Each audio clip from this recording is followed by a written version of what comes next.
do this, meet with me and talk with me about project procurement management. Can you just introduce yourself, say your name, what part of ASU what part of the organization you're in, and your tenure here? So my name is Cary Stoneman. I'm a project manager with the Colleges of Engineering, working mostly with new researchers and new lab renovations, and I've been at ASU for 5 years. Excellent.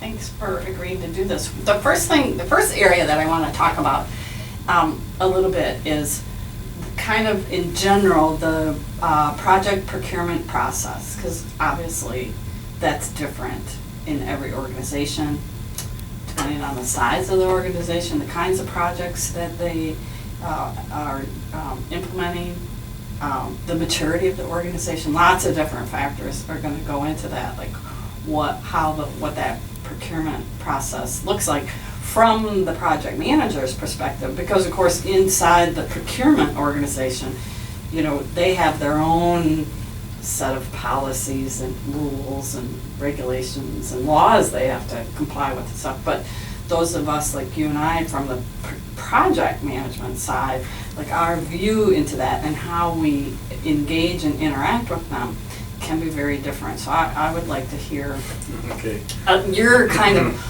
overall description of what that looks like for you. So when we start a project, I meet with the researcher or group or department who we're doing the work for. And we determine in a programming phase what the scope of work is going to be. And then that particular scope of work is going to include purchasing or procurement of equipment or infrastructure items, some of which are going to have long lead times and some of which are not. And then on top of that, we will move into a process of design and engineering where those things will be specified. And then different groups underneath the contractual arrangements, whether it's from representing the owner, representing the contractor, or the research person or client, will make those purchases. And so as a project manager, I'm sort of an overseer of those processes along with the rest of the team. At the end of the day, the contractor will decide when he needs something, or the client will know that at the end of a substantial completion and they have to do their work, a certain tool needs to be delivered. And the owner also has the ability to buy outside of the contractual arrangement with the contractor in order to maybe procure something that's a 12 or 24-week lead time. So sometimes, for example, exhaust fans or cabinetry will have a 16 or 24-week lead time. Well, so we have the design team sit down and give us those items right away in what's called schematic design, early design, but enough that we know that's the furniture we're going to use. And then we can order that from the owner's side, and that happens in the purchasing office, and they procure that, and we try to get that set up so it'll be delivered while we're concurrent with design, concurrent with permitting, concurrent with pricing. So there's all these other things that are going to happen that might take 120 to 160 days, which by the time we're ready to go to construction, now we'll be having a delivery of items that we needed, whereas if we were just starting at the time of construction, we've pushed the project out 4 to 6 months simply because of a long delivery time, not because the project needed that much construction time. And then on top of that, the contractor buys what they need. So we typically want the contractor to buy all of the things they have to warranty. So furniture doesn't need a big warranty, but mechanical systems, electrical systems, they need warranty. So the owner tends to not want to buy those things because at the end of the day, then the contractor doesn't want to install something that they didn't purchase. And then they don't want to warranty something that they didn't purchase. So it becomes sort of finger pointing if there's a problem. So to streamline it, we want the person who's going to be responsible for warranty and installation to purchase those items.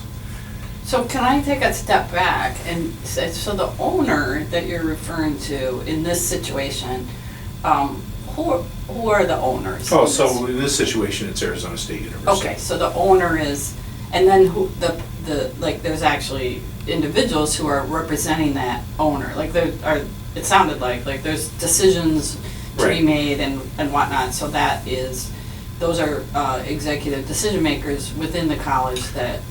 Right, where you're so located. here, I can be more specific. So I represent the research arm of for the College of Engineering, they've made a researcher hire, and I'm that person's ombudsman in the process. Okay. So that at the end of the day, they get what they need to perform the research.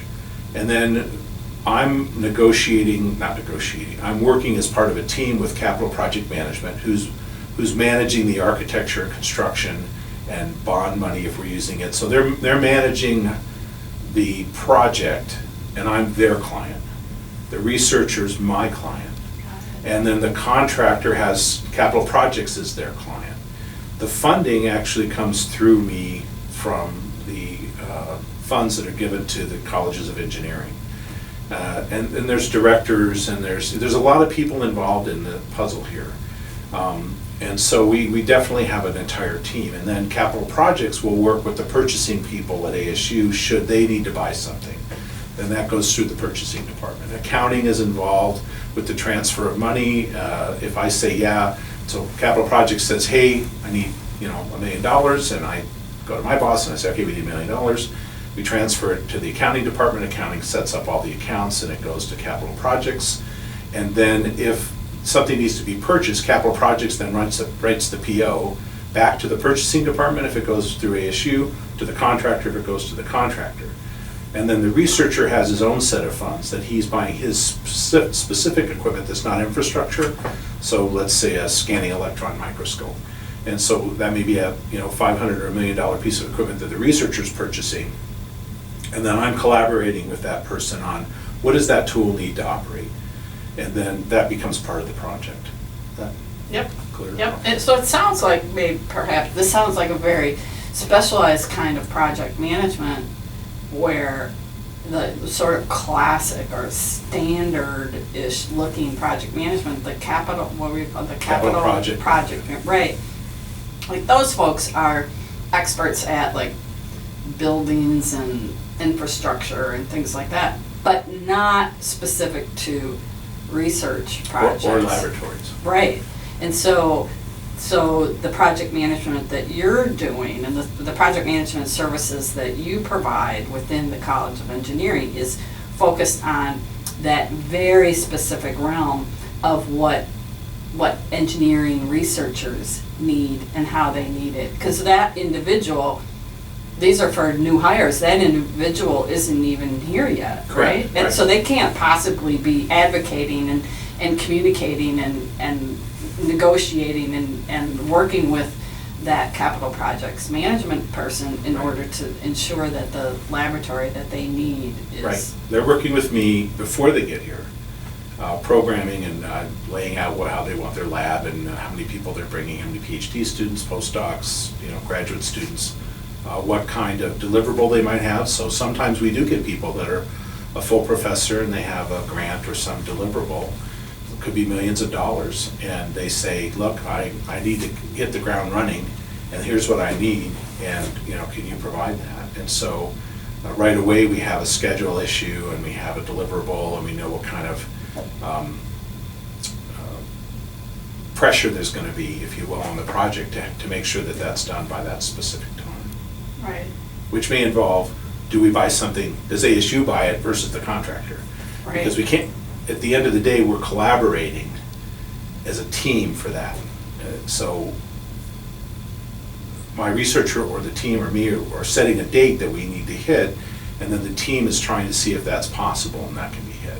If not, then it's a matter of managing expectations, which is a big part of project management. It isn't just whatever someone tells you you do, it's you try to do it, but you have to manage the expectation, whether it's reasonable or unreasonable, given the criteria that's necessary, whether it's purchasing or long lead items or some type of equipment that in a building, maybe it needs a new roof, that building or something. And so there's a lot of things, there's a lot of pieces that have to be collaborated together.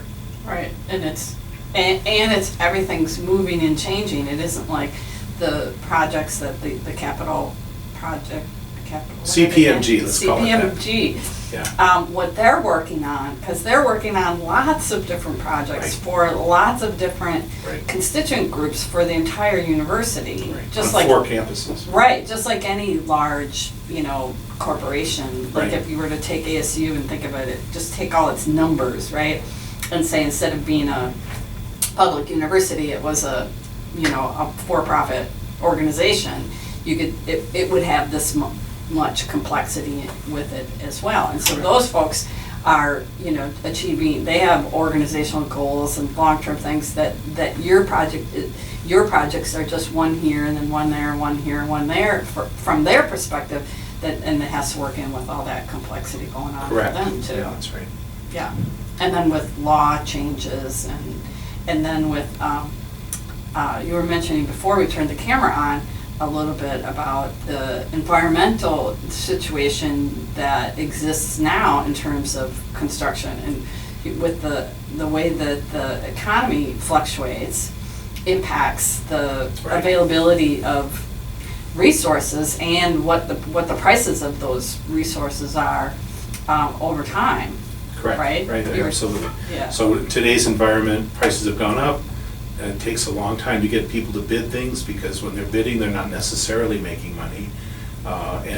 Some of our projects might be small for an electrical contractor. Maybe it's only, $300,000 and he's bidding $3 to $5 million projects. So in that way, we end up trying to work with larger contractors that can package things so that they get people to come in and do work. And then the costs have gone way up. And so that's a whole budgeting issue. But for example, I recently had a project and everything was scheduled and running well, and we didn't get a delivery on time of a mechanical system. And that contractor said, okay, no problem, but I can't just come back next week. I'm 3 weeks out before I can come back. So a delivery of an item doesn't just put the project out a week, it puts it out 3 weeks. Right. And then that involves all the people downstream that have to now change their schedule. Right. And in a busy environment where labor is tight, that can really impact you a lot.